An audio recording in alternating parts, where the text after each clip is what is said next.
भारत की तरफ से जाहिर सी बात है, मैं ऑपरेशनल गैप्स के बारे में बात नहीं करना चाहता, लेकिन मैं ये कहना चाहता हूं कि पाकिस्तानी सेना के तहत रॉकेट फोर्स कमांड का ढांचागत बदलाव या उसे बढ़ाना एक बड़ी बात है, और यहीं पर वे पीएलए और तुर्की से हाइपरसोनिक मिसाइलें लाएंगे और हर तरह के ड्रोन यहां आएंगे।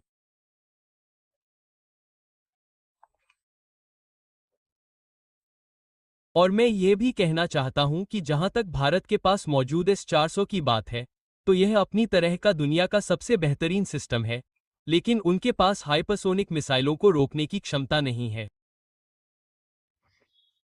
अब एक और बात जो वे करेंगे, वह ये कि वे भारत से आने वाले ड्रोन पर नजर रखेंगे।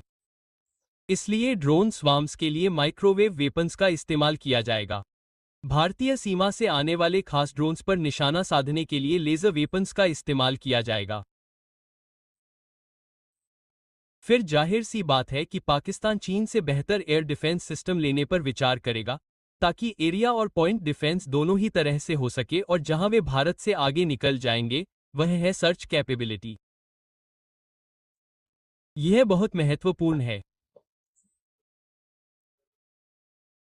हम जानते हैं कि कारगिल में हमने जो देखा था, उसके विपरीत जब जनरल मुशर्रफ चीन में बैठे थे और 2000 से 2022 तक संसाधनों की मांग कर रहे थे। अब मैं एक और सेना प्रमुख, पूर्व सेना प्रमुख, जनरल द्वी के पूर्ववर्ती जनरल मनोज पांडे की बात करता हूं, जो एक अन्य कार्यक्रम में थे। जब उनसे सिंदूर के बाद के युद्ध के बारे में पूछा गया, तो मैंने उन्हें ये कहते हुए सुना कि भविष्य का युद्ध सिंदूर जैसा नहीं होगा। इसके बाद उन्होंने प्लाई युद्ध के बारे में अटकलें लगानी शुरू कर दी। सबसे पहले मैं ये कहना चाहूंगा कि सिंदूर -2, सिंदूर -1 से भी बड़ा युद्ध होगा। हमने 4 दिन का युद्ध देखा और सिंदूर से हमें सिंदूर -2 के बारे में सही जानकारी मिलती है। इसलिए सिंदूर से मिले सबक पर ध्यान देने की जरूरत है।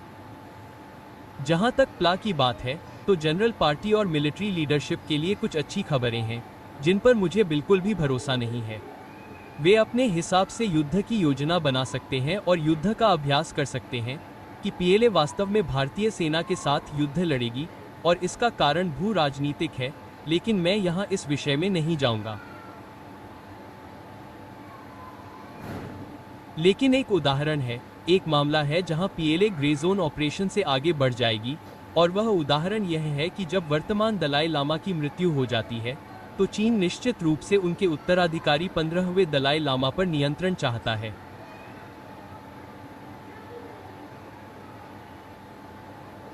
वह तिब्बतियों या भारतीयों को 15वें दलाई लामा को नियंत्रित नहीं करने देगा। इसलिए आज पीएलए के लिए सबसे खराब स्थिति जो मैं देख सकता हूं, वह है युद्ध में उतरने के बजाय अपनी गैर गतिज क्षमताओं का उपयोग करना, जो युद्ध क्षेत्र में बहुत बड़ी हैं। इसे संपूर्ण राष्ट्रीय युद्ध कहा जाता है। आज उसके पास भारत में नागरिक जीवन को ठप करने की क्षमता है। मैं यहां विस्तार में नहीं जाऊंगा क्योंकि फोकस सिंदूर पर है।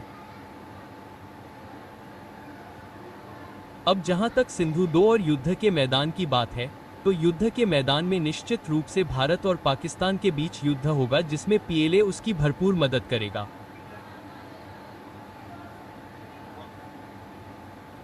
तो हमने सिंदूर 1 या ऑपरेशन सिंदूर 1 फ्रंट इंटीग्रेटेड वॉर में जो देखा, उसे बहुत ही उच्च स्तर पर बढ़ाया जाएगा, क्योंकि जहां तक चीन का सवाल है, जब चीन कहता है कि वह पाकिस्तान की क्षेत्रीय अखंडता और संप्रभुता का समर्थन करेगा, तो उसका मतलब यही होता है, और वे ऐसा करेंगे।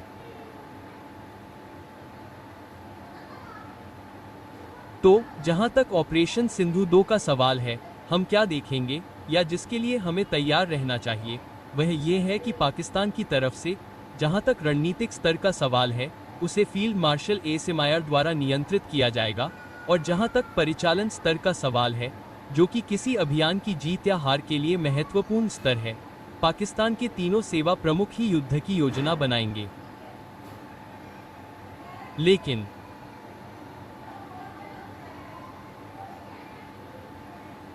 पाकिस्तानी वायुसेना और हाल ही में गठित पाकिस्तानी सेना रॉकेट फोर्स कमांड ही भारत के खिलाफ श्रेष्ठता हासिल करने के लिए हमारी परिचालन भूमिका में अग्रणी होंगे, क्योंकि एक बार जब ये किसी स्तर पर पहुंच जाएगा तभी रणनीति शुरू होगी और पाकिस्तानी सेना तब जमीनी युद्ध में अंतर का फायदा उठाने की कोशिश करेगी। हालांकि भारतीय पक्ष की बात करें तो मुझे सिनिंदुर में हमने जो देखा उससे अधिक कुछ होने की संभावना नहीं दिखती, जिसका अर्थ है कि युद्ध के रणनीतिक और परिचालन दोनों स्तरों पर खुद प्रधानमंत्री का नियंत्रण होगा। सेवा प्रमुख को रणनीति और कथानक निर्माण के लिए छोड़ दिया जाएगा। और मैं यह स्पष्ट रूप से कहना चाहता हूं कि युद्ध के परिचालन स्तर के ठोस आधार के बिना रणनीति कितनी भी अच्छी क्यों न हो, दुर्भाग्य से यह बहुत जल्दी खत्म हो जाएगी।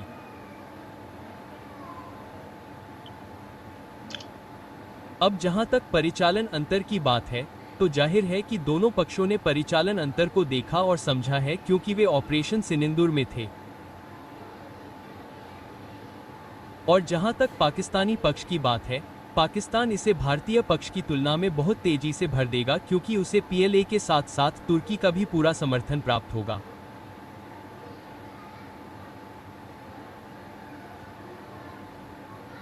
अब भारत की तरफ से जाहिर सी बात है, मैं ऑपरेशनल गैप्स के बारे में बात नहीं करना चाहता, लेकिन मैं ये कहना चाहता हूं कि पाकिस्तानी सेना के तहत रॉकेट फोर्स कमांड का ढांचागत बदलाव या उसे बढ़ाना एक बड़ी बात है, और यहीं पर वे पीएलए और तुर्की से हाइपरसोनिक मिसाइलें लाएंगे और हर तरह के ड्रोन यहां आएंगे।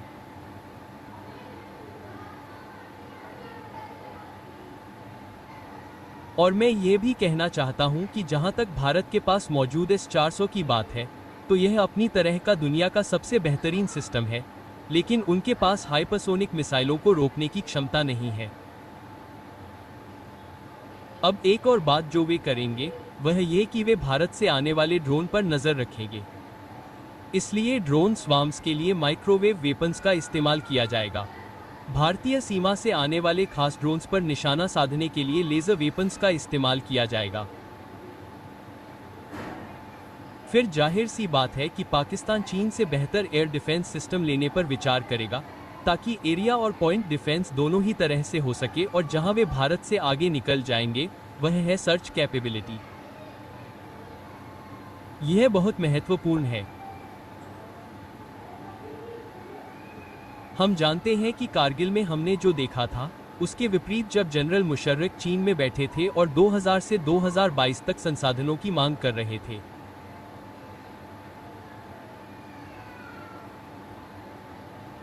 चुनिंदा पाकिस्तानी अधिकारियों को चीन में उनके दूतावास में तैनात किया गया है और उनका एकमात्र काम भारत के खिलाफ सिंधु में होने वाले अभियानों में वृद्धि के लिए गोला बारूद और स्पेयर पार्ट्स की असीमित आपूर्ति सुनिश्चित करना है। यह सुविधा या यह अवसर भारतीय पक्ष को उपलब्ध नहीं हो सकता है। तो कुल मिलाकर चीजें कैसी दिखेंगी? जहां तक पाकिस्तान का सवाल है, युद्ध क्षेत्र का सवाल है, और युद्ध क्षेत्र पूरे राष्ट्रों का होता है। यहीं पर गैर गतिज क्षमताएं काम आती हैं।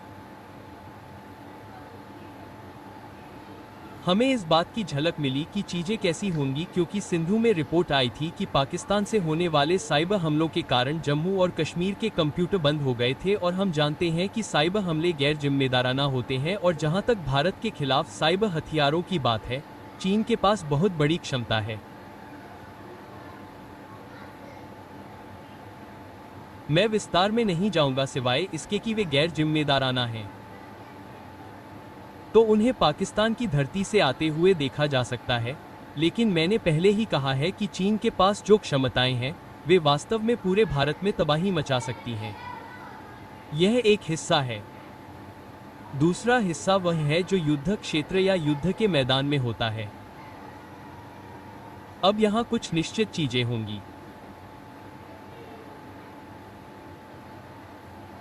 पहली बात यह है कि हमने मिसाइलों के उपयोग से देखा है, और सिंधुरु में भी बहुत कुछ होगा जब ऐसा होगा कि ये लंबी दूरी की मिसाइलें जो करती हैं वे परिचालन और रणनीतिक गहराई पर हमला करती हैं और पूरी सुरक्षा को उजागर करती हैं। इसके परिणामस्वरूप भारतीय सेना ने कोर और कमांड मुख्यालय के साथ साथ जो भी संरचनाएं बनाई हैं वे सभी उजागर हो जाएंगी, वे आज परिचालन के टुकड़े हैं और वे केवल रणनीति बनाने के लिए ही रह जाएंगे।